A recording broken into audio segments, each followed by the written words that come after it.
Welcome everybody to Career Tools. This week, documents and travel. Here we go.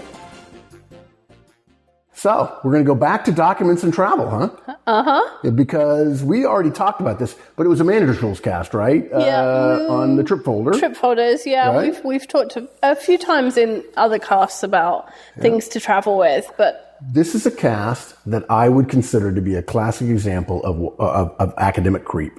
Yeah. That I am so used to what I travel with that I would never even think of this stuff. And yet, part of what Manager Tools and Career Tools is about is telling people stuff that more senior people have forgotten. Yeah. And basically, we have recommendations for the kind of documents people need to have with them. Printed documents, things they physically would carry, because digital age stuff sometimes dies. The stuff you have to carry with you whenever you travel. Exactly. Yeah. Okay. Okay. And if you've been traveling for 20 years, you probably know this, worked it out for yourself, and have forgotten that you knew it. And let's do a reminder here that if somebody's been traveling for 20 years and they know it and they take it for granted and they've got a checklist, that we've got my checklist. In fact, let's make sure that we publish my checklist with the show notes so that everybody can see how I travel, both my suitcase and my briefcase.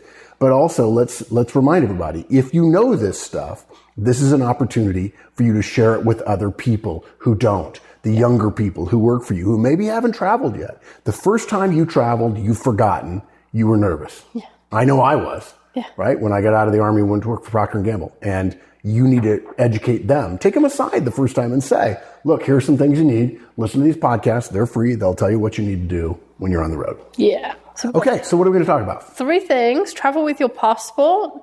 Okay. Get a second driver's license. And travel with a printed telephone list. Second driver's license is my favorite. Everybody's always, every time I get a new one, the girl at the driver's license place, oh, you're here again. You lost it, right? Yeah, I lost it. Yeah. Okay, let's talk about passport. Okay, so even if you're not going abroad, we recommend that you travel with your passport. Yeah, okay. So in the US, you're not, I don't think, required to have identification with you at all times, although most people have their driving license with them. Right. And you have to have it if you're driving, I believe. Right. But in some countries, you have to have your passport with you. In some countries, you have to have an ID card. In some countries, you don't have to have anything with you, even if you're driving. In the UK, you don't have to have anything with you. But if you're traveling for work, we recommend you have both your driving license and your driver's license. I'm sorry, I'm saying it in English. Both your driver's license and your passport with you, and carry them in different places. Yes. With you. Good.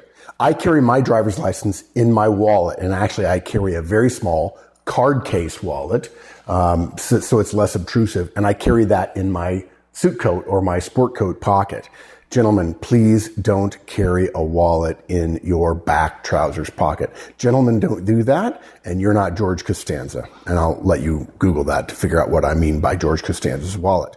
In addition, I have in my briefcase, in a zippered pouch in my briefcase, I have my passport. Also has my Nexus card in there for international travel, which gets me through lines faster. And I also have a second driver's license in my suitcase. So in the event that someone rips off my coat and then also rips off my briefcase, I still have in my suitcase a second driver's license.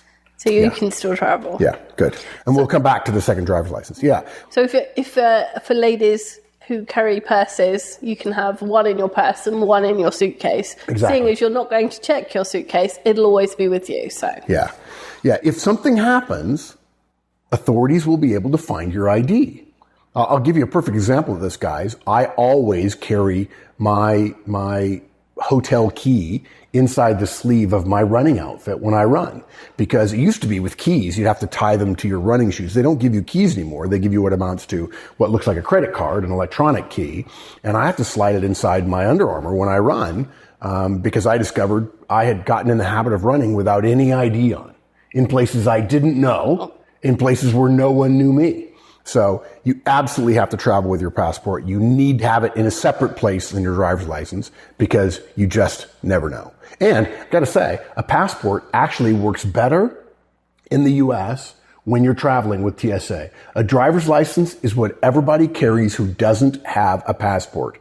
People who have a passport are perceived as international travelers, particularly if you have a lot of stamps on them. Handing them a passport, and even better, I know this will sound funny to some of you, handing a TSA person, which is the airport security folks in the US, a passport inside a leather passport container sends a message that I do this all the time, and it doesn't hurt to be dressed well either, and you will tend to get less attention when you walk through TSA. Absolutely. Good. So, and if you lose your driver's license, which if it's in your wallet, it's going to get much more likely to get lost because you handle your wallet when you're checking in and out of hotels to give them credit cards, when you're buying something at the airport, when you're showing your driver's license. If you lose your wallet and you therefore lose your driver's license and you don't have a passport, you can't fly. Exactly. Period. You're and stuck. by the way, you can't rent a car either. No. Yeah. No, you're absolutely stuck. Yeah. And trying to get a replacement passport or a replacement driver's license when you're out of your state or whatever is, and you don't have any other ID with you, and you don't have credit cards because you lost your wallet, gets really tricky. Yeah. And as you say, 1 out of 1,000 chances this is going to happen. Yeah. But in that 1 out of 1,000 chance to have to call your boss and say, I can't rent a car, I can't get where I'm going, I can't do this, I can't do that, because I lost my driver's license. And I promise the first question your boss is going to ask is, what about your passport? Yeah. And you're going to say, oh, I don't have one. Yeah. Yeah. Because I'm still a child. It's like those days when you leave your wallet at home and you can't pay for your own lunch in the office. It's just excruciating. Unless you live in Fredericksburg, Texas, and they know you, and you get to the grocery store and you're like, I'm so sorry, I left my wallet at home, and they say to you, Mark, just bring it in tomorrow. It's no problem. Yeah. Good. Okay, so the second piece of advice we have, which you've already mentioned, is get a second driver's license, and having two is just so much easier because if you do lose one, every place I've ever lived, trying to get the right documentation together, find out when the offices are open. Government offices are never open before work or after work. I actually think they're never open. I think they generally are closed. They have those random holidays that nobody else... One of my friends gets a day off for the Queen's birthday. She's a civil servant. Nobody else gets a day off for the Queen's birthday. Right. And so if you actually have to get a replacement driver's license when you need it, it's just hard. And actually, in the U.S., a replacement driver's license is a piece of paper. And it won't get you on a plane. And it won't let you rent a car. Those are the two things you need to do when you're traveling.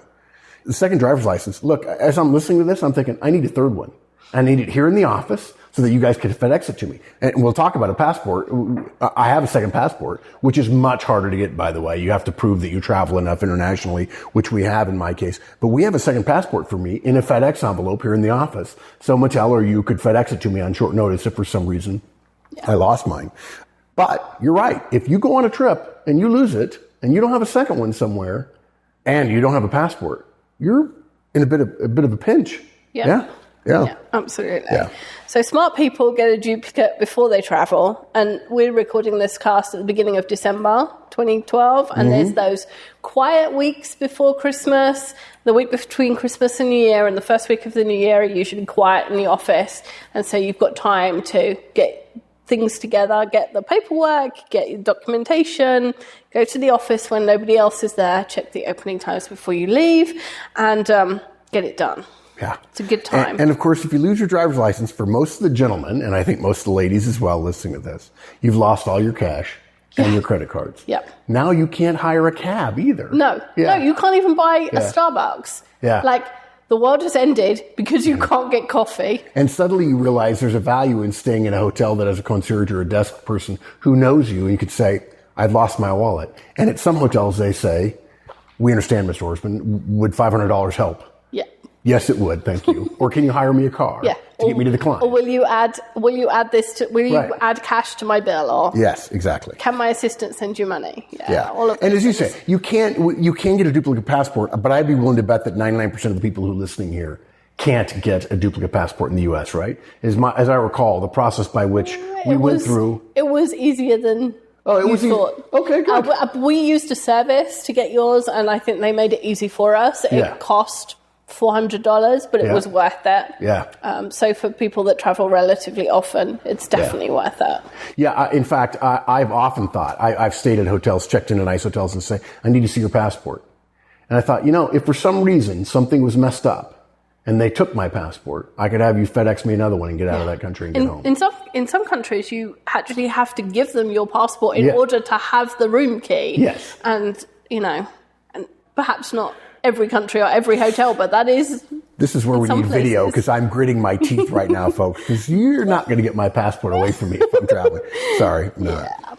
Okay, so the final thing that we recommend you travel with is a printed telephone list. Yeah, we got trouble for this before on the whole, if you get fired, you need a printed list of all your contacts. And people are like, no. I'm telling you guys, we're going to stand by that. We don't care whether we're liked. We want to be effective and be right. And we'll console ourselves with being right here. It needs to be printed, a printed telephone list. Now, what needs to be on it? Your immediate family, your boss and your team, the airline, car rental, hotel, travel agent, all your travel document contacts, and your bank and credit card provider. Yeah. So whoever you're traveling with. And I have one for my family. I also have one for yours, because you're living out of your home country in Britain, because it wouldn't necessarily be easy for somebody else on the staff to find. And the fact is, if you're at a hotel and the power goes out at that hotel, or if you're stuck in a cab for 4 or 5 hours and you don't have a charger because your charger, the cabbie won't let you charge, and you're in a traffic jam or something, suddenly you don't have any contact with the outside world at all. Exactly. Yeah. And I every time I go to pick up dry cleaning, I am reminded of this, because the one thing they want to know is your phone number, and I don't know it because it's on my phone. On your phone. And no longer do I know any of these numbers off by heart. Yeah. So we thought of 10 different scenarios. If your phone dies, your laptop gets dropped, your iPad gets something spilled on it. Yeah, like a Bloody Mary. Yeah, that could be important. Do you know any of those numbers off by heart? Even your immediate family, most of us have it stored on our phone and we don't know it anymore. Or if you're in an accident and the emergency services want to contact your family, a lot of us have PIN numbers on our phones so that other people can't access the numbers. Yeah. Whereas we quite like the emergency services to be able to do it. Right. If you're already on the phone to someone and you're on a conference call and you're trying to find the number of the hotel that you're going to or the address, can you find that without cutting the person off that you're already talking to? I have to say, as much as I travel, I've gotten into cabs and somebody said, "Where to, sir?" And I had to think, okay, what city am I in? And then therefore what hotel? And it was on my phone. And there have been a couple of times where I had to go to the trip folder. We've talked about this before, folks. We have a cast for managers called the trip folder, which most executives have their admin produce for them, which includes some of this type of information, phone numbers and appointment phone numbers and hotel names and cab names and car service numbers and confirmation numbers and so on. So if it's 1 a.m, you show up at a hotel and they say, "We don't have any more rooms," you can quote your confirmation number, not using your dead phone because you've been on the phone for the last 3 hours because you're delayed forever and so on. You need to have it printed out. And folks, I got to tell you, it's nothing harder than making sure your calendar is an accurate reflection of where you are and what you're doing. And that means putting on the airline flights, the flight numbers, the hotel you're going to, how you're getting from the airport to the hotel, and then you just print that out and you've got what amounts to your own self-created trip folder with all the information you need. And at the end of it, it's a standard telephone list. And the telephone list gets printed every single time. Even if it gets folded up and put it in a slot in your luggage, that's fine. Exactly. Yeah. Yeah, and every time we give this guidance, we get a bunch of people that say, "You're Luddites, and my phone, I've got all this backup, and it'll all be fine." And then we get a dozen people who write and say, "Thank goodness you said that, and I follow everything you say, whether I think it's right or not, and you saved my bacon." Yeah, saved my bacon. Exactly. Which is good, because bacon is really important. Important, yeah. Yeah, and look, guys, if you write us and say, "I didn't do what you said and I needed it," we promise we won't say, "I told you so." We also promise, Wendy wouldn't do this, but I would. I'll think it, but I won't. I won't say it. And from a guy who travels a lot, I wish I'd have known this 30 years ago when I started traveling. Yes. Yeah. And this is, you know what you said, traveling well is a series of small, tiny even steps, simple improvements that you can make to insure yourself against what amounts to a mess. Every time you make a journey, you make a few changes and it gets easier on you. You're going to be more effective when you get where you're going if you have that simple backup in case something happens. Exactly. Yeah. Good. Cool. Another great cast. Thanks. See y'all next week. See ya. Bye. Thanks, everybody. That's it. Hope you enjoyed it. Stay tuned next week for another edition of Career Tools. See you then.